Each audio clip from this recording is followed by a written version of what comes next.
Good morning, everybody. We'd just like to welcome those watching to our press briefing. We thank you for coming on, and we are going to make a stand for you. There's been a lot said about teachers and about the teaching fraternity over the past couple of weeks, and we just want to present our side of the story. We want to present our argument as to why we are where we're at today and how we're going to move forward. Jim Rohn said, "The challenge of leadership is to be strong but not rude, be kind but not weak, be bold but not a bully, be thoughtful but not lazy, be humble but not timid, be proud but not arrogant, have humor but without folly. Good morning. I am Sharon Kelsick, General Secretary of the Antigua and Barbuda Union of Teachers. Over the past years, members of the executive have consistently made themselves available for meetings with officials from the Ministry of Education. On these occasions, we cautioned the technocrats within the Ministry of Education of the instability that would arise if these issues were not addressed urgently. The Antigua and Barbuda Union of Teachers has made available a detailed timeline outlining the various steps it has taken to resolve these issues. An updated version of this document can be found on the union's Facebook page, Antigua and Barbuda Union of Teachers. Therefore, I will not speak to this timeline in detail, but I want to talk to those watching who are not teachers or who may not know the teacher's plight. I want to speak to parents concerned for their children who may not understand why we have taken such drastic measures. Teaching is not for the faint of heart. It is a work of love that requires you to give substantially more than you get.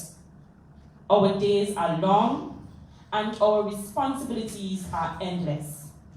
We are not just teachers, but counselors, nurses, career advisors, secret keepers, cheerleaders, adopted moms and dads, aunts, uncles, and so much more. We work under challenging circumstances and continuously give our best because we love our children. But it becomes challenging to ask teachers to continuously work in conditions that are below par while not remunerating them properly.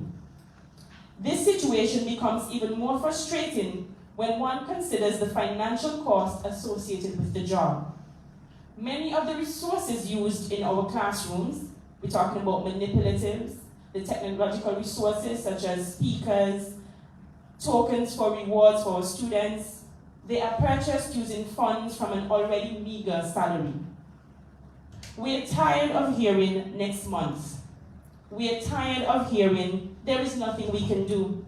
We are tired of working in a system that requires us to work for 5, 6, 7, sometimes 10 years before being paid according to our qualifications. We are tired of working in a system where failure to plan effectively for the education of our children is the norm. We are simply tired. I speak now specifically to the Minister of Education, who boldly stated in an interview on Saturday, April 15, 2023, that the executive of the Antigua and Barbuda Union of Teachers is to be blamed for the current state of affairs in education. Mr. Minister, I urge you to get your house in order and to refrain from passing the blame onto the Antigua and Barbuda Union of Teachers for the failures of your ministry. The issues plaguing us are the results of the incompetence that has become the flagship of your ministry.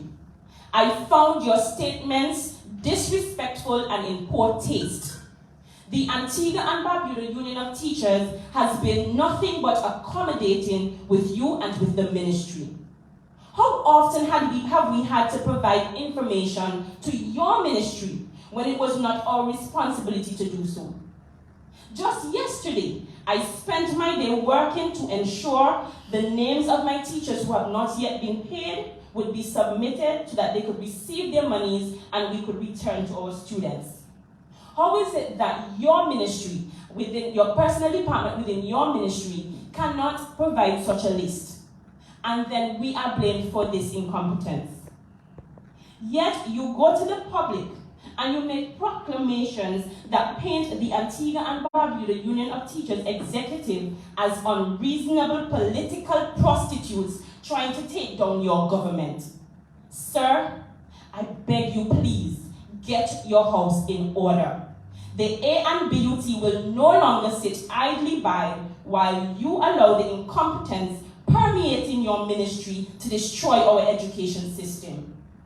Just as our teachers will be held accountable when they fail to fulfill their duties, we will hold you accountable when you fail to meet your responsibilities to the teachers of this nation. And to your friends who lack the intellectual capacity to look past their political rhetoric, please note, there is no need to do an investigation. Let me introduce myself. My name is Sharon Kelsick, Antiguan by way of Dominica, an educator for 15 years, General Secretary of the Antigua and Barbuda Union of Teachers, Deputy Principal at the Princess Margaret School. We are not the same. My current positions were not politically appointed, and I do not run in political circles begging for favors. Your threats yesterday did not fall on deaf ears and will not be taken lightly. But when you come at my executive, and when you come at me, make sure you come correct. The executive and members of the Antigua and Barbuda Union of Teachers stands resolute in its decision to hold the line. We will not relent until our demands are met. Long live the Antigua and Barbuda Union of Teachers, togetherness for progress. I now turn over to my president.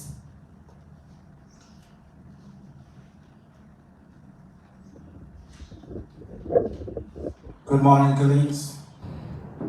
After such an eloquent speech, I don't need to reiterate most of what was said.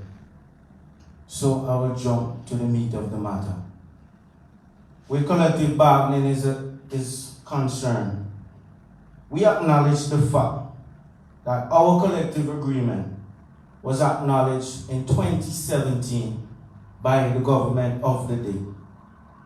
And they responded by giving a 5% salary increase without even negotiating it with any union in this dear island of ours. Then they called election in 2018, posting or positing that if they're elected into office, negotiation will commence and be concluded in a timely manner. However, the A&BUT wasn't called to the table for negotiation until November of 2019. Then negotiation halted. In 2022, we were once again called to the negotiation table to negotiate that same collective agreement, which was followed by a month's salary in December, with the promise once again that if they elected into office, negotiations will conclude. However, we're in April, 3 months after they have been elected into office. However, we weren't given a date to return to the table until we demanded that that be done. So tell us, who is playing politics? And as my Jen just said a while ago, Geneva Charles, Sobi Charles, Suzette Anthony Charles, Romario Michael, Rajan Charles, and you know me. And if you'd like to get more information about myself and our executive, feel free to come by the secretariat, and we're more than willing to give it to you. Mr. Luther Lee, Evergreen, Mary Claire Hurst, I heard that those are some of the names were making the comments. That was threats that was meted out against my executive over the weekend. Talk with action. Remember the 1970s. Can't live or reside in this country. Well, let's take those three things. Talk with action. That is what the A&BUT has been proposing since this new executive was elected. Talk with action. And we continue to do that. If our collective agreement isn't satisfied, we will take industrial action. Talking with action. Remember the 1970s. You should take your own advice, but change your focus. Since your pronunciation on the aforementioned speaks to the erosion of democracy in our country, you can imagine a country that is headed on the path of development doing things that erode the democracy of that same nation. Lest you forget, the actions of these individuals enable the government of the day to correct its misuse of power and position our educational institution to be more efficient and effective. And if you're unclear of what I'm talking about, just take a trip to Facebook, pull down the big issues for yesterday, and you will get more information as to what I'm talking about when I said the action of those individuals in the 1970s, from 77 to 79, enabled the government of the day to correct its misuse of power and position our educational institution to be more efficient and effective. Can't live or reside in this country. Papa VC must be turning in his grave. Can't rest in peace. Because how dare a government which proposed to be a Labour Party government allows its supporters to advocate for the lynching of members of a Labour union because they demand that the persistence of injustice, bad management practice within their employment relation becomes a thing of the past. So for those of you who support Labour Party government, please know, if you're true to the cause, there is no way you can be an advocate of injustice and bad management practice in your employment relations and call yourself a Labour Party supporter. You're not. You're misguided. And for those of you who are thinking that we're trying to derail the government, history has shown the political regime in Antigua and Barbuda do not need the help of the A&BUT or any trade union in Antigua to get them out of government. The track record has shown that they are quite competent of doing that on their own. So we are not a part of that. We are part of optimizing the employment relation within this island. The politics, the politician can deal with that. For concerned citizens, to those of you who voice your concern about our nation's children's education, the Antigua and Barbuda applauds you. Well done. Keep it up.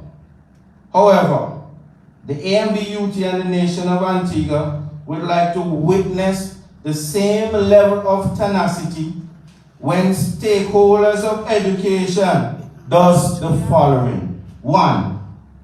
Refuse to adhere to the summons that the police hand deliver, instructing them to meet with the school administration to formulate processes for correcting their child or children maladaptive behavior.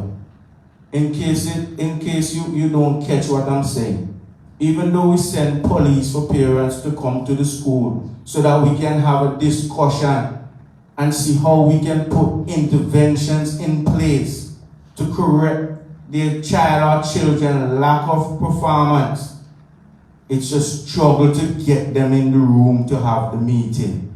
That's one. Two, parents, guardians, who give their children weapon to take to school to be judge, jury, and executioner without even informing the school that their child or children is being bullied. Three, defend individuals who access our schools and assault our nation's educators. And you can take a step back to February and January of this year.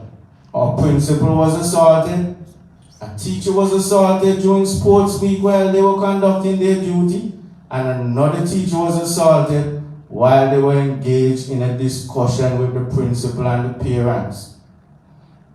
4, when our education department, the Ministry of Education, fails to manage its stakeholders, to force them or propel them to build out the requisite internet capabilities within our public school that supports 21st century learning, I want y'all to be tenacious about advocating for that. Don't be tenacious to advocate just because the teacher is sick. They're not working until you are satisfied your part in our collective agreement. Also, I want to remind our nation that they must be ever careful when our Ministry of Education participate in executive meetings and impose policies which inhibits our nation's children from accessing public school plan, knowing little or no provision is or will be made to provide the requisite resources our children need to access their education, an education which they are entitled to. And case in point, COVID, the same COVID that they said did so much. It was the Ministry of Education who sat idly back and allowed teachers and students to be excluded from the classroom, positing to the nation that the children can be afforded their education online because they did not satisfy the requirements to engage in face-to-face interaction, knowing fully well our internet capability and our lack of resources inhibited most of our children from accessing the education. Tell me what responsible Ministry of Education will do that, and explain to me where the good governance is embedded in that.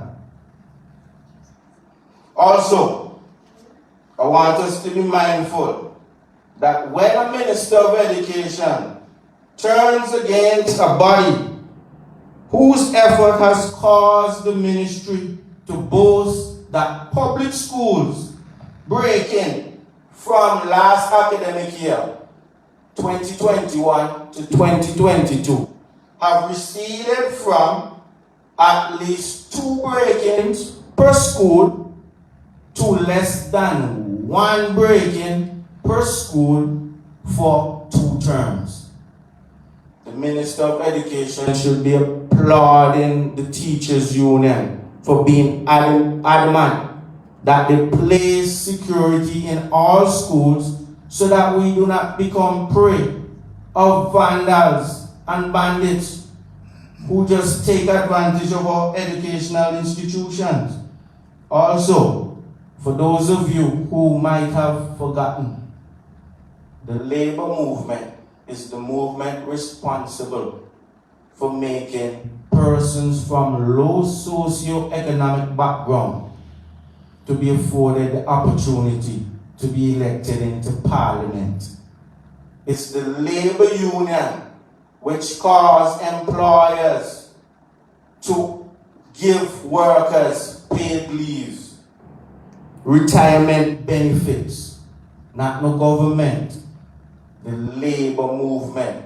Unions, for those of you who are still unclear. And the record has shown education within Antigua has propelled because of the work of A&BUT. Who pushed for the reclassification of teachers? It wasn't the Ministry of Education. It was the A&BUT. And we had to engage propose the threat of industrial action to bring that to that realization. Who is the one who caused the collective agreement in 2005 to 2009 to be signed? It was the A&BUT, not the government willingness to go to the table. Who is advocating for the 2018 to 2020 collective agreement to be concluded? It's not the government, it's the A&BUT. And even though they boast that in 2019, 7 public service unions were called to the table, how many negotiations did they complete? And was it the fault of the union? Everybody blaming everything on COVID. We are advocating for 2018 to 2020. When did COVID impact Antigua? 2018 to 2020 or from 2020 going forward? So what explains the delay? My nation, my teachers, my parents, my ministry official, my parliamentarian, all of us have a role to play in the development of Antigua. But that will not be realized when we take a posture of deceitfulness. We must be honest with ourselves, and we must be man enough to admit when we are wrong, and to stray from that path and transition to the path which will lead us to the prosperity that we so crave. Because, as what was said, we won't reach anywhere by being at odds. But we won't reach anywhere when persons continuously try to tarnish the reputation of the A&BUT because of political gain or embarrassment. Be like us. Be true leaders. Because a true leader admits when they're wrong. A true leader admits when they have tarnished the values of their organization. A true leader creates the pathway to success. And the true leader challenges their reality. So don't tell me because you don't have the means you can't do it. Be like an educator. Even though we don't have the means, we find a way to do it. And the A&BUT will not rest until the government and the Ministry of Education find a way to do what they are mandated to do. And I have nothing else to say on that. Thanks for listening. We open the floor for questions.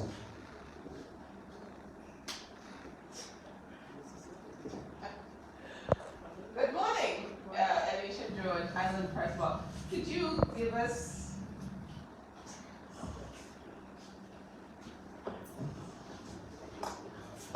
Morning, Alicia George, Highland Press Box.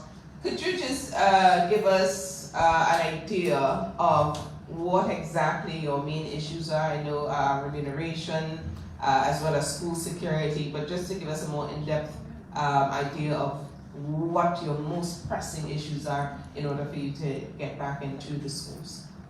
Okay, as it stands now, our most pressing issues are our collective bargaining agreement. We want to have a counter proposal and want to be well on the way to completing that process.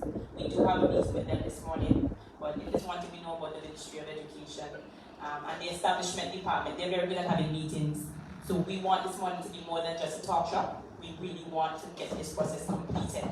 And the second thing is there are some teachers who have not seen the difference in their salaries for the upgrade. We want all those teachers, we don't want them to wait until month end because they've been here in month end since November 2022. We need them to be paid We have said that there are persons, we have been told that there are persons who are having issues, clerical issues. Their stuff was sent to public service have to send it back. Okay, we will be patient until month end. We will be patient until month end, but we want that by month end, that those issues are rectified. Because what we have noticed is the inefficiency that takes place within the personnel department at the Ministry of Education. This cannot continue.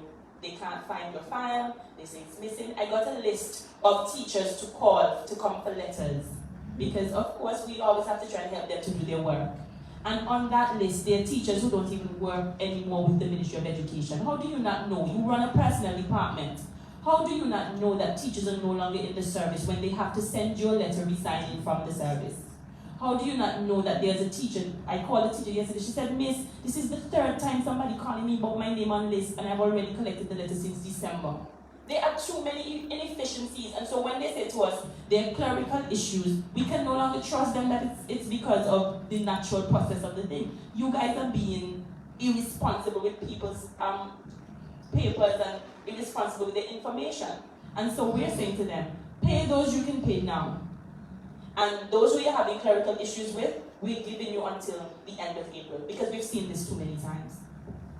I'm not sure if you can divulge detailed information, but in terms of the collective bargaining agreement, what is the ask from the teachers? That we cannot divulge because we still have to meet with them. We're discussing that with them currently, and so because it's still in negotiations, we're not willing to divulge it with the public. Okay. Can you at least explain to us the process of collective bargaining? Is it a percentage like each year? Or how does that go? The process is simple. We, as our president indicated, we submitted that document since 2017. We were not called to the table until 2019. We understand COVID happened, okay, we were called back to the table in 2022.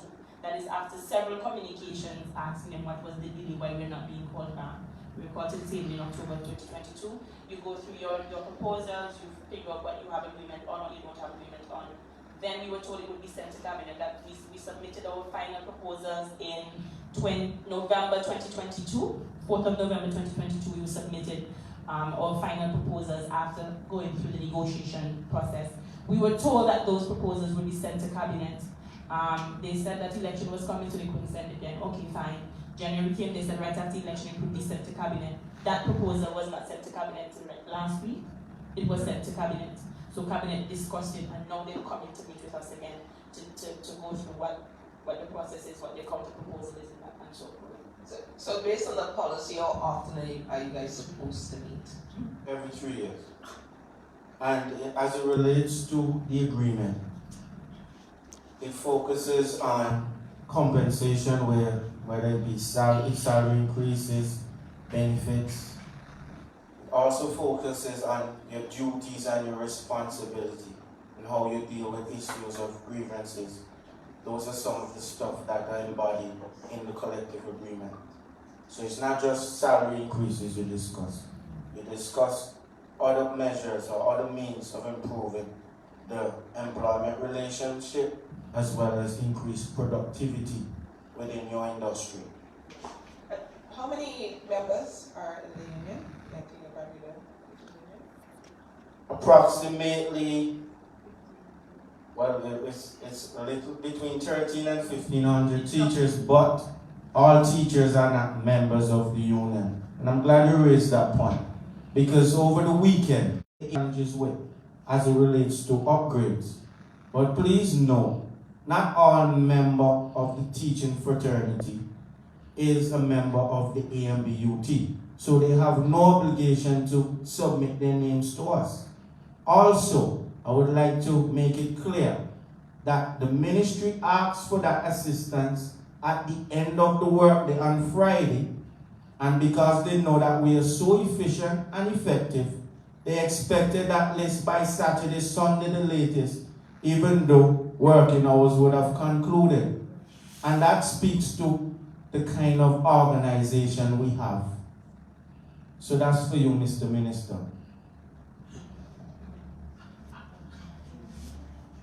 Okay.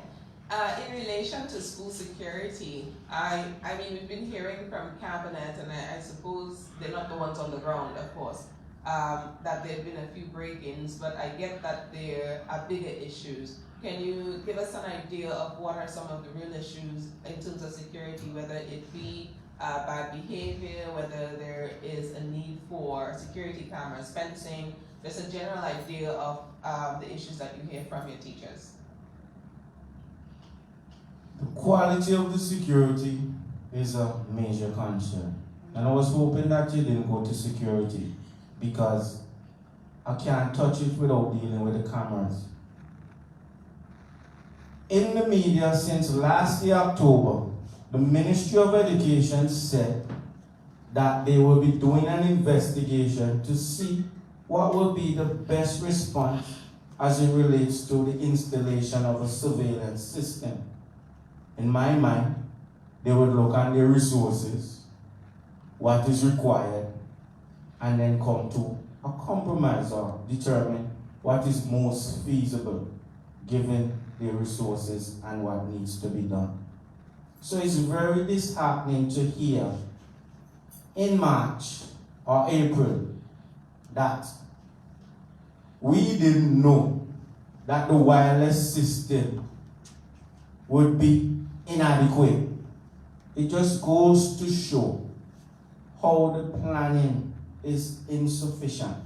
Because if you're doing that investigation, common sense and reasonableness would have dictated that our internet capabilities is not sufficient for the students to use when they go to school. So how can you place wireless system and that same system and expect those cameras to function the way as intended? If you are supposed to install a wired system, which is more labor intensive, and you have to install it in 15 schools, how can you use one team to get all those schools outfitted with camera in a timely manner, knowing you have to go through walls as thick as what did he say, 110 feet or 3 feet? It's just ridiculous. And it shows to the level of incompetence and the poor management that exists within our education system. But Minister, lest you forget, remember the OECS education strategy posits that the educational offering that is afforded in most Caribbean islands do not equip our nation's youth to compete in a global environment. Therefore, Antigua and Barbuda want to remain the gem of the Caribbean. Therefore, you need to put the machinery in place and the mechanism in place so that we can maintain that status. You mentioned that there were letters that were supposed to be issued for the upgrades, but in that you also mentioned that there were names of teachers who were no longer in the public service. Have you had an issue of teachers leaving the public service to go into the private, teach private schools or change careers altogether? When we met with the ministry on the 23rd of August 2022, one of the things I said to them is, if we are not careful, we are going to get to crisis level within our education system. This is not the 1970s, when persons weren't really going for degrees. It is much easier to get a degree now. So we have a lot of teachers who are qualified, some who are more qualified than the technocrats who lead the Ministry of Education. They are not going to sit and wait for things to get better. They're not going to sit for 9-10 years and wait to be remunerated properly when they can go further afield and be remunerated properly and be appreciated as a teacher. We know no matter where you go, teachers, we get a bad rap. It is going to be difficult. But if you can go somewhere else and be paid properly and work in a system that is a little better than here, you're going to seek other options. Just this morning, I had a teacher come to me and she said she returned to Antigua nine years ago. And her mother warned her and said, "Are you sure you want to come back?" And she said she's coming back home. They hired her into the system. She had already had her first degree. They hired her and did not pay her according to her qualifications. She had to wait 9 years. She got that upgrade in 2021, and when she got that upgrade, she was not retroactively paid. She got only 2 months after she waited 9 years. So tell me, where's the justice in that? And we have teachers. Just at the end of March, one of my teachers quit at British Mining School. I have another one who's thinking about leaving the service. There are a lot of teachers who are going to leave the service, and we're going to find ourselves in the place of Jamaica where teachers are leaving and we don't have persons to replace them. So we have to be very careful. We're going to take one more question. I think Mr. from... Yes, I just wanted to ask specifically, you had mentioned earlier that there was some, I'm going to call it, well, you had responded to some comments.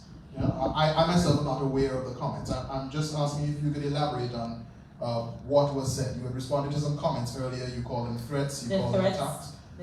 If you could explain, you know, when, where, It was made on the radio station. I will not say which radio station because I think we all know.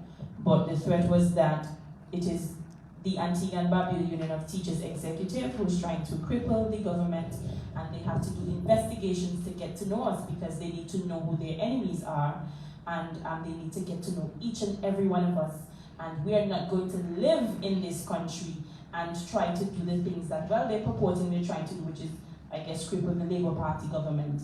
I'm not somebody that talks with cheese in my mouth because I don't owe anybody anything.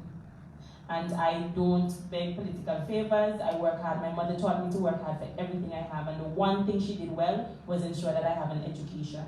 So if they're going to come for my work, for my job, and think that for some reason I'm not going to speak, they can come for the job. Because as I said, a lot of us teachers right now, we're well qualified. And maybe, if not the government will not appreciate me, some private school will appreciate me. And if not a private school in this country, I can go elsewhere.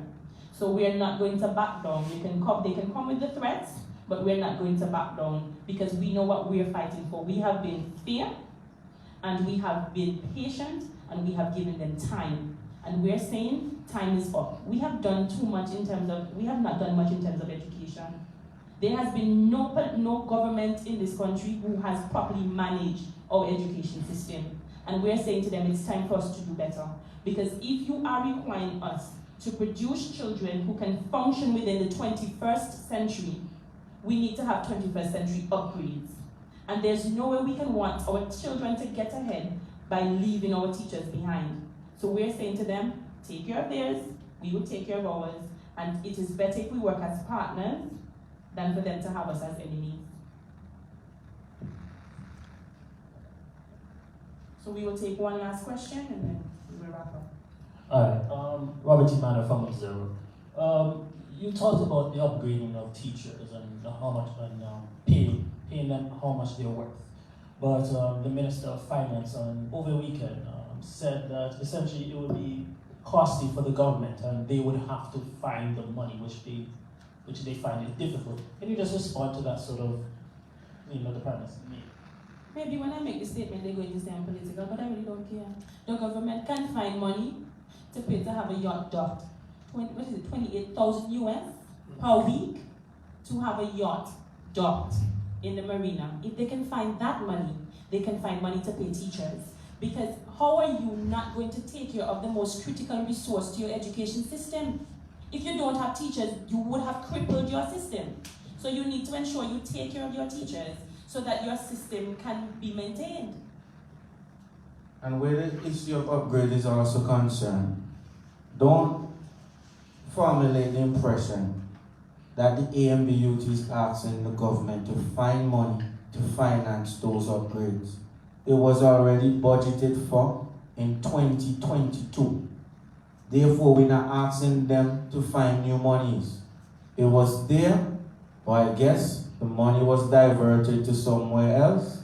So, we diverted to where it was mandated to go. We're asking that. And we would have heard that the Minister of Education would have said the ex gratia payment is completed. Please note that is not entirely true.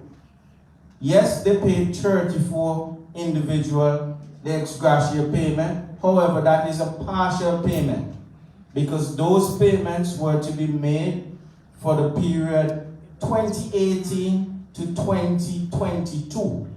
However, all those persons who received checks, they only got payment for 2022. Therefore, 2018 is outstanding, 2019 is still outstanding, 2020 is still outstanding, 2021 is still outstanding. But we didn't make a fuss over that because in our mind, it was a step in the right direction. And the same applies for that retroactive payment with upgrades to the 159 persons. That payment was for 11 months. And as my GenSec said earlier, some persons have been waiting since 2013. So, just want to put that out there. We want to thank those in the media who came out, and we want to thank those of you who are watching. Thank you for being with us this morning. Our aim is to take care of our teachers because inadvertently by taking care of the teachers, we take care of our children. We want to get back to them, so again, we call on the government to do what they're supposed to do, to meet their responsibilities so that we can get back to our children and get back to the business of educating the young people of Antigua and Barbuda. Thank you.